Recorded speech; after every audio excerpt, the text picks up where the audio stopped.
Apo, Leading to Sandro Mulak and apo, kasama po natin ngayon, Senator, si Mr. Gerald Santos, Yes po. kasama po ang ating si Attorney Ferdinand Topacio.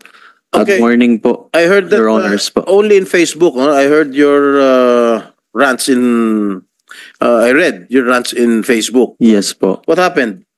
This happened 2005. Am I correct? Yes po. You're only 15 years old. Yes po, Oh. Your Honor. Ano talaga? Yes, 2005 po nangyari and nilabas ko po ito noong 2010. Why did it take you 5 years? Dahil po sa takot po, sa kahihiyan, dahil po nung time na yon ay hindi pa naman po katulad ng panahon po ngayon na mas open na po ang lahat. And You should have filed the complaint immediately after that you were sexually harassed. ang nangyari po kasi noon, Your Honor, ay gusto po namin mag-pursue ng legal action but yung nakausap po naming lawyer at that time, parang tapos na raw po yung prescription period. Okay, assuming that you filed the complaint with GMA, correct? Yes po. 5 years after, Yes po. did the GMA7 take action on it? Wala pong clear na resolution po na nakarating po sa I amin. have a copy here. Opo, Suspended and terminated the services of the one who sexually harassed you. pati po ako At inulis hindi na po nakabalik. nila. Hindi siya na nakabalik. I will not And- mention the name already because you know his name, of course. Yes po. What I'm saying is that GMA7 took action on it. Took action on your complaint. Diba? You wrote to Avit. Yes po. And Correct. Attorney Then you- Felipe Gozon po. Attorney Gozon, Felipe Gozon. Oh, inaksyonan nila, terminate yung services nung musical director. Correct? Yes po. Oh. Ang nangyari nga lang po ay kasi po yung musical director po na ito ay connected po sa mga ibang executives po dun sa loob. So ako po ay napag-initan po dun sa loob. So kahit na kumbaga naalis nga po siya, naalis din po ako sa network. Yun po yung nangyari po, Your Honor. O, diba? Umingi ka rin ng release, diba? Umingi ka ng release sa GMA, correct? Release po sa GMA Artist Yes. Center at that Yes. time. But we wanted po na maging under the GMA itself. I have a copy here of determination, the document, terminating the person who harassed you. And it was signed by the Senior Vice President, Entertainment TV, Wilma Galvante. Hindi po nakarating po sa amin yan, Your Honor. You want me Hindi to, po you want me to talaga. provide a copy? You want me to provide a copy? Ayan, no? Sorry po. Ibig sabihin, hindi mo alam na inaksyon na ng GMA7. Nabalitaan ko lamang po na wala na po siya sa GMA. But since wala po kaming na receive na official na yan po, yung letter na resolution po, ay kasi nababalitaan po namin na nakakapag musical director pa rin siya sa mga shows, sa mga concerts. Tapos yun ang sinasabi mo, banned ka na raw sa GMA7. Is that correct? Hindi po, I'm banned po sa entertainment department po. Dahil po yung may kaibigan po siya dito sa entertainment department na hanggang ngayon po ay galit po sa akin. Kaya hindi po ako makapasok po sa entertainment department. Hindi, But pero- sa ano po, sa news, sa mga news departments po, sa mga game shows ay nakakapag-guest po ako. Pero hindi ka totally banned doon sa network. Di ba? Yes po, hindi ko po sinabi na totally banned po ako. Bale, ayun po, nilinaw ko din po naman yun dun po sa nilabas ko pong video. So, what do you want to... Ba't ka pumunta rito sa Senate? Yun po, Your Honors, actually, ako po ay hindi po na-harass, hindi po na-abuse. thought you were harassed. Ako po ay na-rape po. Na-rape? Na-rape po ako, Your Honor. Yung musical director? Yes po. Kasi there are a lot of definitions of rape. You know. How did you say it's rape? Handa po akong ikwento po dito yung nangyari.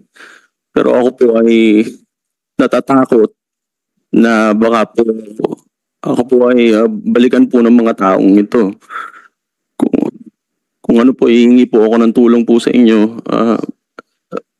Senator Jinggoy and Senator Robin, na ako po ay magkaroon po ako ng lakas ng loob para po masabi po itong story ko po. For 19 years po, ay kinip ko lamang po ito dahil sa takot ko nga po sa kahihiyan. Hindi ko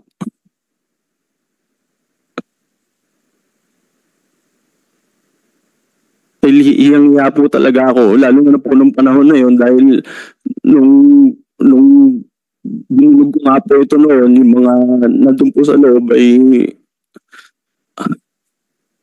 parang dinidismiss lang po nila yung sinabi ko na parang mag-move on ka na lang kasi kalakaran yan dito. Nililabel pa po nila ako na homophobic daw ako kaya ako nare-reklamo yung tao.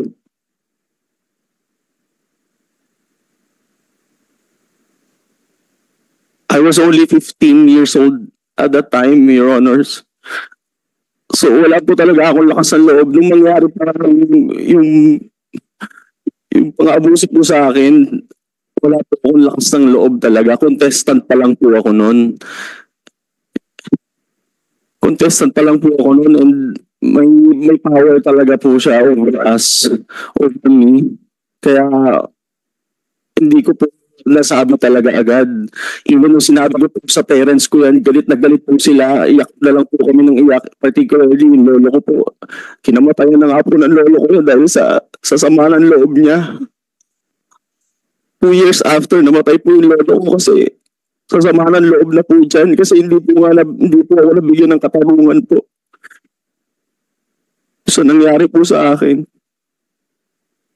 Okay, DOJ, what are the legal remedies that Mr. Santos can avail, considering the circumstances or statements he just gave? Kasi, is there a prescriptive period sa rape?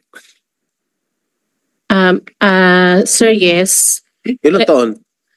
I think, sir, it's 20 years, but I'll check po because he is a minor when the crime was committed. So baka po mas matagal po yung prescriptive period niya. But for grave offenses po, it's 20 years na pwede pa siyang Are you I'll contemplating, check po the exact years po. Mr. Santos, are you contemplating of filing charges against Yes po. musical director? Yes po, Your Honor. Even though, Kasi ang tagal ko na po talagang gusto po kaya lang natatakot po talaga ako and wala po akong means. Kaya Your Honor, ako po ay naniniplod po sa inyo. Hindi po ako kasi ako na po nitong tinago lang po sa ano ko po eh. Yung after po nung no, that's why we're, yung after po nung nagreklamo kami sa GMA, nung natanggal po ako sa GMA, talaga halos gumapang po kami para lang mabuo ang career ko. Kami po ng manager ko, dito po yung manager ko, si Kuya Coco. that's why we are here investigating in aid of legislation. Kasi I've heard being members of Showbiz together with Senator Robin, this has been prevalent since the 90s.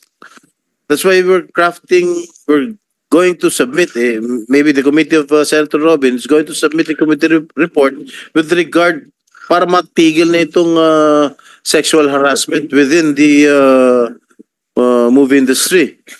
This has been going on since early 90s.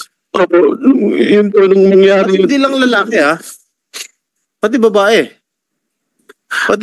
Hindi lang lalaki. Yun po, sobrang gumapang po kami. And nagpasalamat na lang po talaga ako na yung mga interviews ko po actually nung sinasabi kong marami pong beses na gusto kong sumuko na kasi dumating po talaga sa point na parang gusto ko na rin pong tapusin po yung buhay ko kasi po ako rin po yung breadwinner ng family ko. So, hirap po talaga ako kung paano ko po itatago yung family ko na napigilan po yung mga opportunities po sa akin. Kumusta naman ang career mo ngayon? Sa ngayon po, wala po akong Umalis ka sa GMA7. Di ba lumipad ka sa TV5? TV5 po ako, pero You were asking for a release from GMA7, correct? yes po. Oh. Yes po, Your Honor. You transferred to TV5. Yes po. Oh, what happened there? Binigyan po nila ako ng opportunity na makapag-show sa weekly show din po nila. Pero eventually, ay hindi naman po nag-prosper yung shows at nawala din po ako. Wala rin nangyari. Yes po. At ayun po, napapasok na po ako sa teatro. At thankfully po ay dumating po yung pangalawang parang second win po nung career ko nung nabigyan po ako ng opportunity po sa Miss Saigon po. Nakapasok po ako sa Miss Saigon. Doon lang po talaga nabuhay lang ulit yung confidence ko na halos nasira na po parang pinrevent na po yung opportunities ko po, yung mga kakataon ko po dito sa Pilipinas. And thankfully po nabigyan po ng opportunity sa international stage. Very good. Anyway, you have your lawyer beside you, top-notch lawyer beside you, Attorney. Salamat nga po ako sa aking kaibigan po si Attorney Tomasio. We will not prevent you from filing a rape case against your accuser, against your yung Yes po. musical director. We will not prevent you. That is your prerogative. You seek advice from your lawyer. Po kasi si attorney po ay talagang binigyan lamang po ako ng oras po ngayon at siya po ay legal counsel ko for now, but after this po ay talagang ako po ay kailangan ko pong humanap po ng aking legal counsel for the case po. At sana po ay matulungan niyo po ako, Senator Jinggoy, Senator Robin. Ako po ay nakikiusap po sa inyo dahil ako po ay natatakot po dahil na-prevent po nila yung aking progress ng career po dito sa Pilipinas. Ngayon po kung magsasalita po ako, hindi ko po alam kung ano pong kaya pa po nilang gawin. What do you mean na-prevent yung progress mo sa network? You were the one who asked for a release. Di ba? Ikaw ang gustong magpatanggal sa GMA. And then, may sulat May sulat ka signed by your lawyer. Release lang po ako nun, Correct. Your Honor, sa GMA Artist Center. Yes. Oh. And we wanted po na sa GMA network itself kasi po ay talagang actually kasi namin sinumbong yung aking reklamo sa GMA Artist Center and wala po silang action na ginawa po. Sila po yung nagsasabi nun na mag-move on na lang. Kaya po sabi namin, ma-release po ako sa GMA Artist Center at maging under na lang po ng network. Baka mas maging better po yung aking estado po sa network.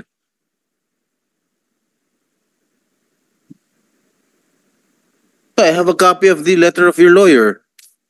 Notice of rescission of GMA Artist Management Agreement. Ikaw ang gusto magpa-release Oh. Sa Artist Center po, sir. Di ba yun Your Honor. ang bubuhay, yun ang nag-build up sa mga artista, yung Artist Center? Po, pero may mga artists po na under GMA network itself po. So nagpapa-release ka sa Artist Center. Doon po sa artist management nila. Pero pwede pong under GMA network ka po at that time. Sinisip mo po, unfortunately, GMA has failed to perform its obligation under the agreement as discussed in Mr. Santos's letter dated February 9, 2010. On the basis of the above, our client has decided to rescind the agreement. Accordingly, this letter constitutes formal notice of rescission of the agreement effective upon receipt hereof. Basta ang pagkakaalam ko, ikaw ang gustong umalis sa GMA Artist Center Basta inaksyon na ng GMA yung reklamo mo, tinanggal yung musical director because of yung charge mo na you were sexually harassed. Yes po, pero yun nga po, sa GMA Artist Center lang po. And sinabi po namin sa letter na gusto po namin sa GMA network maging under po ako. What did they say? Wala po silang sinabi, basta ni-release na lang po nila ako. Anyway, may you have your lawyer there beside you. You can seek advice from your lawyer. If you want to file rape cases, a rape case against the musical director, that's your call. That's your prerogative. Yes po, Your Honor. Okay, Salamat po. continue. Thank you, Mr. Santos. Salamat po.